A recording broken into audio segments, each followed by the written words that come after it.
Bismillahirrahmanirrahim. Assalamualaikum warahmatullahi wabarakatuh. Ketemu lagi dengan kuliah kita dalam mata kuliah mikrobiologi lingkungan. Ya, kuliah pada kali ini kuliah yang ke-12 ya. Dan dalam kuliah ke-12 ini kita mempelajari tentang apa? Yaitu tentang mikroorganisme dalam tanah ya. Nah, sudah kita pelajari beberapa karakter mikroorganisme atau jenis-jenis mikroorganisme dalam lingkungan yang lain ya, dalam air. Kemudian sifat-sifatnya atau karakteristiknya dan sifat-sifat metabolismenya ya, dan lain-lain. Maka pada kesempatan hari ini kita mempelajari kira-kira mikroorganisme dalam tanah itu seperti apa ya. Untuk mempelajarinya tentunya kita harus lebih dahulu mempelajari substratnya ya. Jadi lingkungan di mana mikroorganisme tersebut berada. Yaitu tentang karakteristik tanah ya, seperti apa.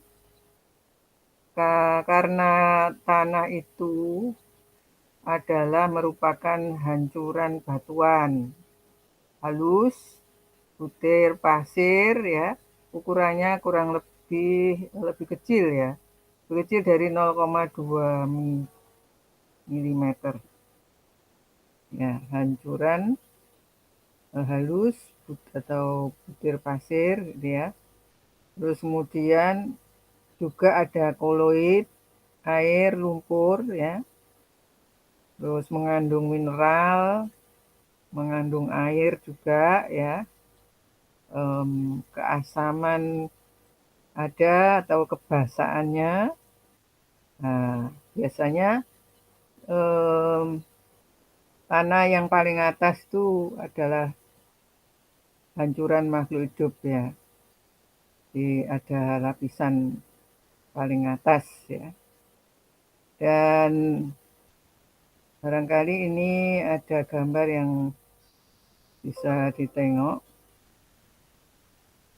Lapisan tanah seperti ini ya, dari yang paling atas itu organik material. Dan kemudian lapisan A itu topsoil namanya. Lapisan B itu subsoil, lapisan C itu withered or decomposed rock ya. Dan yang terakhir solid rock air.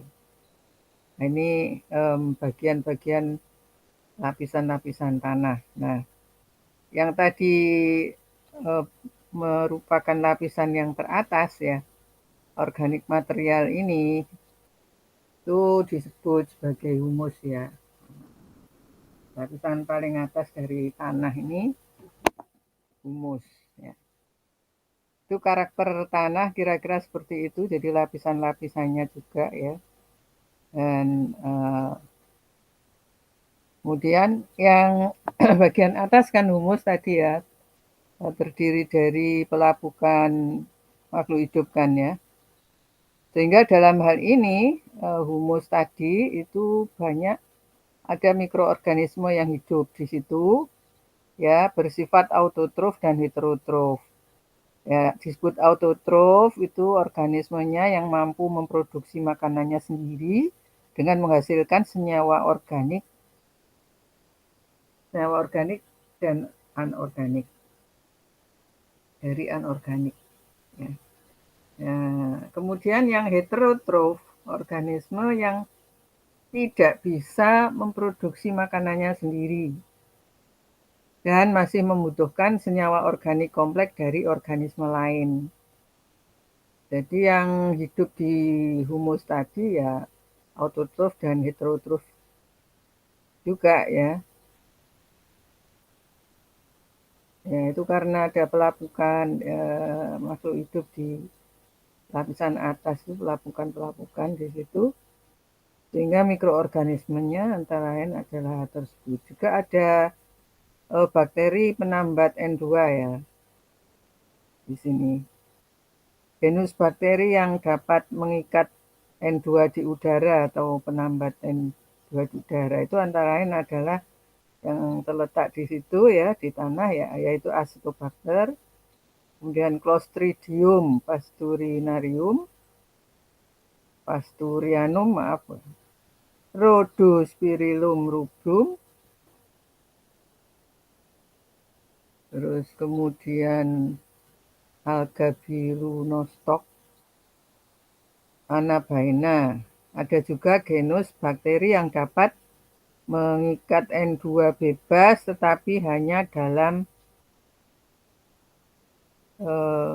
hidup bersekutu ya dengan tanaman yang lain, tanaman suku besar, yaitu Leguminaceae atau Rhizobium. Ya.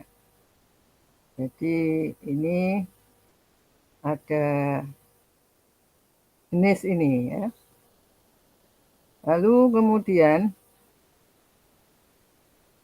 dalam humus tadi ya, selain ada jenis makhluk hidupnya, bakterinya itu autotrof dan heterotrof kan tadi ya, maka juga ada suatu mikroorganisme,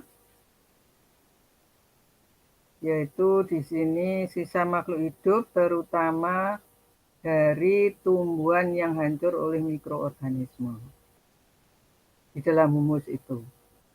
Terus ada jamur, bakterium, dan sitopaga dapat menghancurkan selulosa. Jadi kalau ada dan rumput-rumputan di situ ya, karena rumput-rumput itu ada selulosa ya tentunya, maka itu bisa dihancurkan selulosanya oleh mikroorganisme ini ya. Nah, kemudian untuk lignin ya, lignin dari tumbuh-tumbuhan ya, atau getah-getahan dan lilin ya, itu kalau ada di humus tadi ya, misalkan ada unsur senyawa-senyawa lignin dan kemudian lilin itu sukar dihancurkan ya. Nah, lilin itu dari mana? Ada tanaman yang ada lilinnya itu, misalkan kulit dari tanaman tebu, misalkan ada waxnya ya. Terus getah-getahan itu, misalkan karet, ada getah karet ya. Getah, jadi yang ada getahnya itu merupakan humus yang permanen gitu ya, sulit diuraikan. Lalu kemudian tentunya selain itu bisa ditengok juga karena ada mikroorganisme di situ ya, sehingga sifatnya sangat subur kan tanahnya kalau humus itu. Nah, untuk menguji daripada kesuburan tanah itu biasanya menggunakan uji Winogradsky ya, menggunakan mikroorganisme ya. Jadi ujinya itu jika Acetobacter dari tanah yang diinokulasi atau ditanam dalam medium yang dibubui kanji tidak dapat tumbuh, maka hal ini membuktikan bahwa tanah itu tidak subur. Jadi uji kesuburan tanah itu dari situ ya. Ya, kalau tidak dapat tumbuh Acetobacter itu, tapi dengan cara diberi amilum atau kanji ya di sini, caranya di laboratorium ini maksudnya untuk membuktikan subur tidaknya tanah itu ya, uji Winogradsky ya. Tanah juga sebagai medium ya yang jelas ya. Nah itu kan tadi di bagian lapisan paling atas itu merupakan medium yang sangat bagus untuk pertumbuhan untuk mikroorganisme yang jelas ya. Karena memang terdapat bahan organik maupun anorganik di situ tanah yang lapisan atas. Nah, mikroorganismenya apa yang hidup di situ? Yang hidup di situ yaitu antara lain adalah protozoa, nah, amuba. Protozoa itu jenisnya ini amuba ya, amuba yang hidup di situ. Bakteri itu contohnya Clostridium, Rhizobium, ya bakteri yang hidup di situ. Terus alga itu alga biru hijau, ya. Ada jamur, ada ragi, ada Rhizomycetes, ya, Rhizomycetes, ya. Dan bakteri tanah yang khas adalah Streptomyces. Nah ini jenis-jenis bakteri ya yang sudah kita pelajari itu Streptococcus seperti apa ya, Staphylococcus seperti apa itu ada ya. Yang Strepto itu biasanya kan dalam kehidupannya kan berjajar itu ya. Nah itu antara lain mikroorganisme yang hidup di tanah ya sebagai medium juga. Nah kalau dari aspek substratnya ya tanah itu ada nitrogen ya di situ ya. Nah, nitrogen di dalam tanah itu ada siklusnya ya. Yaitu biasanya disebut sebagai peredaran nitrogen. Perlu diketahui peredaran nitrogen itu di alam itu tidak hanya di tanah saja kan ya. Kan ada di udara juga ya. Nah, ini contohnya nitrogen di udara itu 79%. Ya kan? Mula-mula kalau nitrogen misalkan ini di udara itu 79% nitrogen. Nah, N2 ini dimanfaatkan tumbuhan dalam bentuk nitrat. Ya, terbentuknya nitrat ini karena kerjasama mikroorganisme dalam penyusunan nitrat yang dilakukan secara bertahap, yaitu terbentuknya nitrat itu kan sudah kita pelajari ya. Kita pelajari di air limbah atau di lingkungan air ya kemarin ya, kuliah yang minggu lalu. Nah, pembentukan nitratnya itu sebagai berikut itu kalau di sini ya di lingkungan tanah ya, yaitu bakteri mengikat N2 dijadikan senyawa pembentuk tubuh bakteri tersebut, misalkan protein ini. Jadi N2 itu dari protein ya. Kan protein itu merupakan susunannya kan panjang, di dalamnya ada N2, jadi berupa protein. Kemudian jika sel mati itu akan timbul hasil uraiannya yaitu CO2 dan NH3 gas ya, sebagai amonia yang terlepas ke udara. Dan sebagian lain digunakan sebagai genus bakteri untuk membentuk nitrit ya. Nah itu, jadi seperti proses nitrifikasi sekarang ya. Jadi nitrit digunakan genus bakteri lain untuk memperoleh energi ya yang dikenal sebagai proses nitrifikasi. Jadi proses nitrifikasi itu tidak hanya terjadi pada air ya, tapi juga pada tanah ya. Proses nitrifikasi itu ada. Nah, di air limbah ada, di air sumur ada ya proses nitrifikasi. Lalu kemudian pasti ada kelanjutannya proses denitrifikasi. Nah, proses denitrifikasi yang kita pelajari dalam air limbah itu ya reaksi yang terakhir kan terbentuknya N2 dan CO2 yang diemisikan ke udara. Ya. Dan itu adalah reaksi yang aman gitu ya, karena memang dilepas ke udara. Jadi dari limbah itu ya, dari amonia, ya, dari amonia. Nah ini juga demikian di tanah itu, bila mana ada amonia, kemudian ada mikroorganisme yang bekerja di situ yaitu Nitrosomonas, Nitrosococcus, yaitu akan dirubah menjadi nitrit, kemudian nitrit berubah menjadi nitrat oleh Nitrosococcus ya. Nah, ini dikatakan sebagai proses nitrifikasi dalam tanah.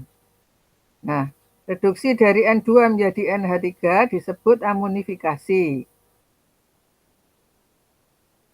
Reduksi dari N2. Jadi ini N2-nya belum ada ya ini ya. Jadi artinya tidak dalam proses nitrifikasi ini N2 menjadi NH3 disebut amonifikasi. Itu bila ada N2 terus dirubah menjadi N3. Jadi belum terjadi peristiwa nitrifikasi itu sebelumnya dari N2 ya, N2 di tanah itu oleh Bacillus ya, oleh genus Bacillus ya yang bersifat anaerob itu menjadi NH3 ya. Disebut proses amonifikasi. Baru amonifikasi ini terus terjadi nitrifikasi gitu. Jadi ini keterangan reduksi dari N2 ini sebetulnya ya bermula dari sebelum peristiwa nitrifikasi ya. Lalu kemudian selanjutnya adalah peristiwa denitrifikasi dalam tanah tadi. Oh, belum. Jadi nitrifikasi sudah selesai, lalu berlanjut kepada proses denitrifikasi dalam tanah. Sama dengan proses denitrifikasi juga yang ada di air limbah ya. Nah, proses ini terjadi dalam tanah yang pengudaraannya kurang, di mana prosesnya sebagai berikut. Jadi misalkan pengudaraannya kurang, itu reaksinya sebagai berikut. Nitrat direduksikan menjadi nitrit, dan akhirnya menjadi amonia. Ya, zat-zat ini tidak dapat dimanfaatkan oleh tumbuhan. Ya, bakteri yang mengadakan reduksi ini adalah golongan bakteri denitrifikan, yaitu genus Pseudomonas, Micrococcus, Bacillus, Beggiatoa. Nah, ini ya. Jadi denitrifikasi itu juga melibatkan mikroorganisme juga gitu ya. Jadi tadi kan nitrifikasi langsung dilanjutkan denitrifikasi sehingga menghasilkan N2 di udara. N2 yang dilepas nantinya itu ke lingkungan udara. Nah, mari kita tengok peredaran CO2 di tanah. Kalau tadi peredaran N2 ya.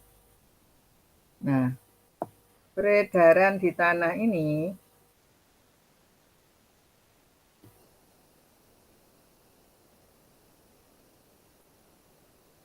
yang pertama adalah proses fotosintesis, kedua respirasi, 3 pembakaran, 4 pembusukan, 5 respirasi lagi, ya, 6 pembakaran, 7 pembusukan. Ya. Jadi kalau kita lihat untuk peredaran CO2 di tanah itu seperti ini.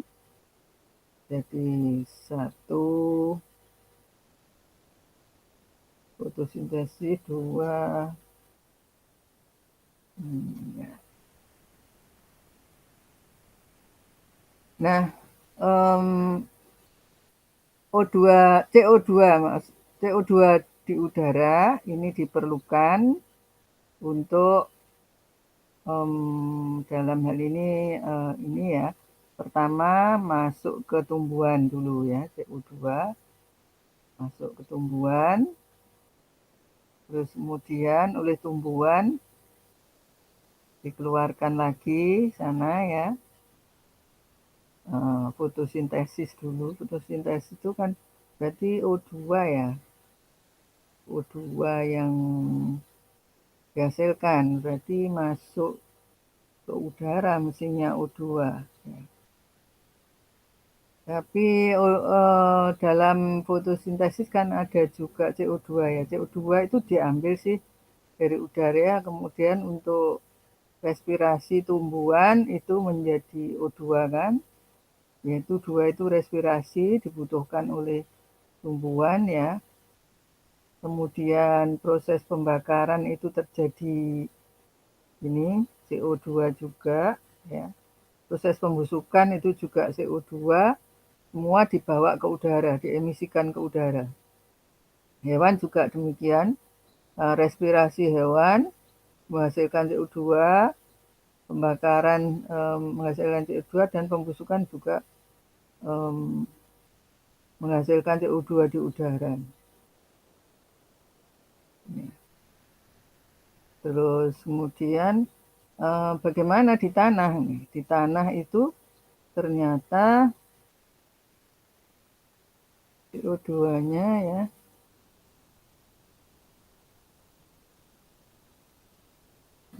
Maaf ya, ini CO2 di tanah itu berarti peredaran CO2 ini kalau di sini nih tumbuhan sama hewan ini kan nggak di tanah ya. Ini berarti untuk CO2 di tanah ini dari hasil coba kita tengok dulu ya dari hasil proses ini ya ada tidak ini untuk CO2 ya. Hmm.